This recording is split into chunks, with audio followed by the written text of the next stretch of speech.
دو سوالات ہیں آپ سے.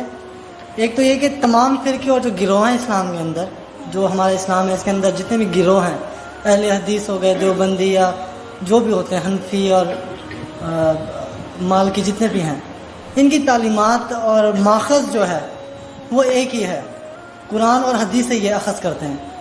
اختلاف یہ کہاں پہ کرتے ہیں؟ اختلافی نقطہ جس کی وجہ سے یہ ایک دوسرے کے سے بہت دور ہو گئے ہیں، وہ پوائنٹس کیا ہیں؟ پہلی بات تو یہ ہے کہ یہ جو آپ نے گروہ گنوائے ہیں یہ مسلک ہے، حنفی، مالکی، شافعی، حنبلی، سلفی. اصل خرابی ان میں جو تلخی ہے اور ایک دوسرے کو برداشت نہ کرنا، ایک دوسرے کو لیے تکفیر کے فتوے دینا، یہ خرابی ہے. مسلکوں کے اختلاف میں کوئی خرابی نہیں ہے، اور یہ مسلکوں کا اختلاف بالکل سمجھ میں آ جاتا ہے کہ قرآن سے اور حدیث سے، سنت سے استنباط کرتے ہوئے ایک شخص ایک رائے نکالتا ہے، ایک شخص اسی سے دوسری رائے نکالتا ہے، اور یہ دونوں رائے ہوتی ہیں مبنی پر خلوص اور اخلاص. مثلا میں آپ کو ایک واقعہ سناتا ہوں. ہمارے ایک بزرگ تھے ڈاکٹر عثمانی مرحوم، ان کے نام سے وہ ایک جماعت بھی حزب اللہ موجود ہے، وہ ایک علیحدہ مسئلہ ہے.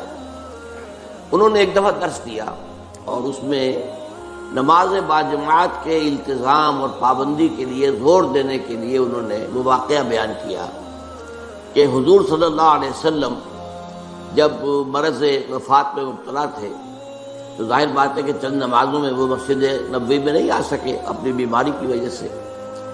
جیسے ہی ذرا طبیعت بہتر ہوئی تو آپ آئے، اور آپ نے اس وقت سہارا لیا ہوا تھا حضرت عباس رضی اللہ تعالیٰ عنہ اور حضرت علی رضی اللہ تعالیٰ عنہ. ان دونوں کے سہارے سے آپ مسجد کے اندر آئے تو حضرت ابو بکر نماز پڑھا رہے تھے، وہ پیچھے ہٹنے لگے کہ حضور آگے تو آپ نماز پڑھائیں گے. تو آپ نے اشارت سے کہا نہیں تم نماز پڑھاؤ، اور آپ بیٹھ گئے حضرت ابو بکر کے پاس. بہرحال باقی واقعہ میں بیان نہیں کر رہا، اس سے انہوں نے استنباط کیا کہ دیکھیے نماز باجماعت کی اہمیت یہ ہے کہ حضور اس حال میں بھی، جبکہ آپ چل بھی نہیں سکتے، بمشکل دو افراد کا سہارا لے کر آ رہے ہیں، پھر بھی آپ نماز باجماعت میں شریک ہوئے. میں نے ان سے بعد میں عرض کیا کہ ڈاکٹر صاحب میں اس حدیث سے ایک اور نتیجہ نکالتا ہوں، اور وہ کیا ہے کہ نماز باجماعت سے صرف مریض ہی مستثنا نہیں ہے، اس کے تیماردار بھی مستثنا ہے. حضرت عباس اور حضرت علی جو ہے وہ گھر کے اندر موجود تھے، مسجد میں تو نہیں آئے، وہ بیمار نہیں تھے، لیکن چونکہ وہ بھی حضور کے تیماردار تھے، حضور کی دیکھ بھال کر رہے تھے، تو گویا کہ ان کے لیے بھی اس وقت نماز باجماعت میں شریک ہونا لازم نہیں تھا. اب دیکھیں واقعہ ایک ہی ہے، اس سے ایک نتیجہ یہ نکل رہا، ایک نتیجہ یہ نکل رہا ہے. اس میں خلوص کی بنا پر لوگوں نے اختلاف کیا، اور اختلاف کی وجہ سے وہ مسلک وجود میں آ گئے. یا ایک اور مثال میں آپ کو دیتا ہوں. حضور کی ایک حدیث ہے صلی اللہ علیہ وسلم کہ جب بھی مسجد میں جاؤ تو 2 رکعت جو ہے تحیۃ المسجد پڑھے بغیر مت بیٹھو، یہ مسجد کا حق ہے. آپ مسجد میں گئے ہیں 2 رکعت پڑھیے. ایک طرف تو یہ حدیث ہے، ایک طرف یہ حدیث ہے کہ سورج کے نکلنے کے وقت جب تک سورج پوری طرح نکل نہ چکے کوئی سجدہ نہیں ہو سکتا. فجر کے بعد فجر کی نماز کے بعد سے لے کر سورج کے پوری طرح طلوع ہونے تک کوئی سجدہ جائز نہیں. اسی طرح عصر کی نماز کے بعد سے اور سورج کے غروب ہو جانے تک پوری طرح کوئی سجدہ جائز نہیں. اب کیا کریں؟ اب اگر ایک شخص عصر کے بعد مسجد میں آیا ہے، اب مسجد میں مغرب کی نماز میں ابھی 10 منٹ ہے، 15 منٹ ہے، کیا کرے وہ؟ کون سی حدیث پر عمل کرے؟ پہلی حدیث پر عمل کرے یا دوسری پر کرے؟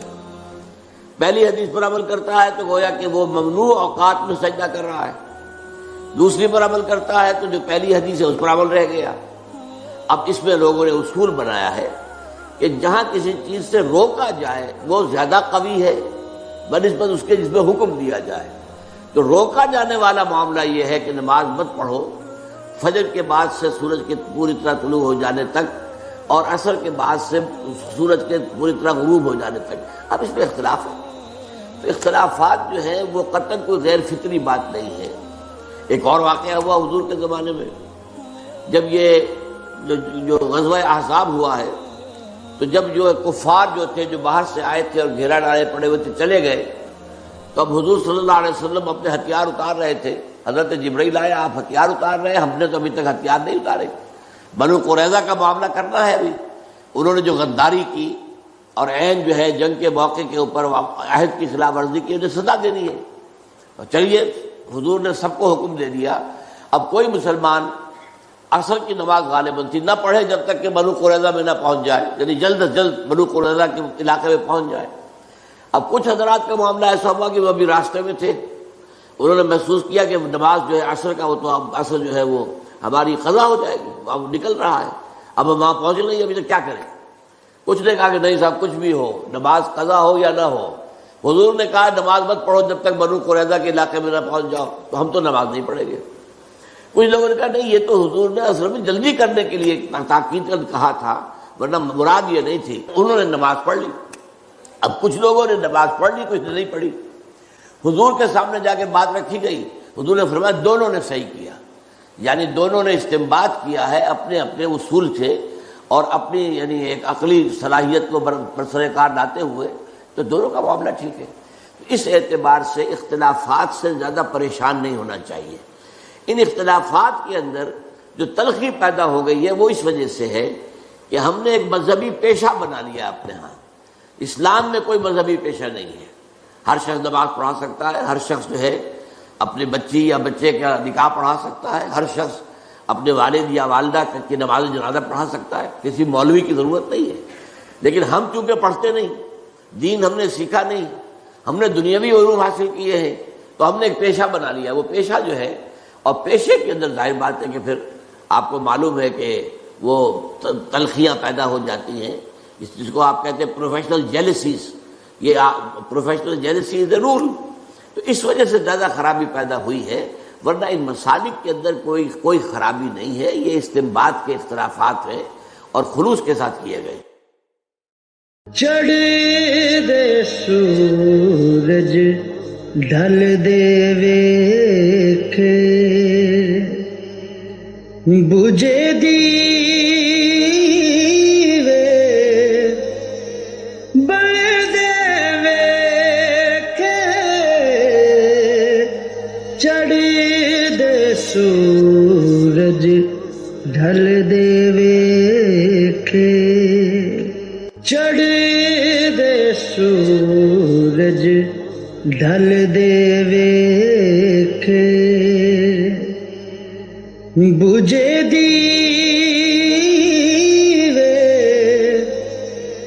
بل دے ویکھ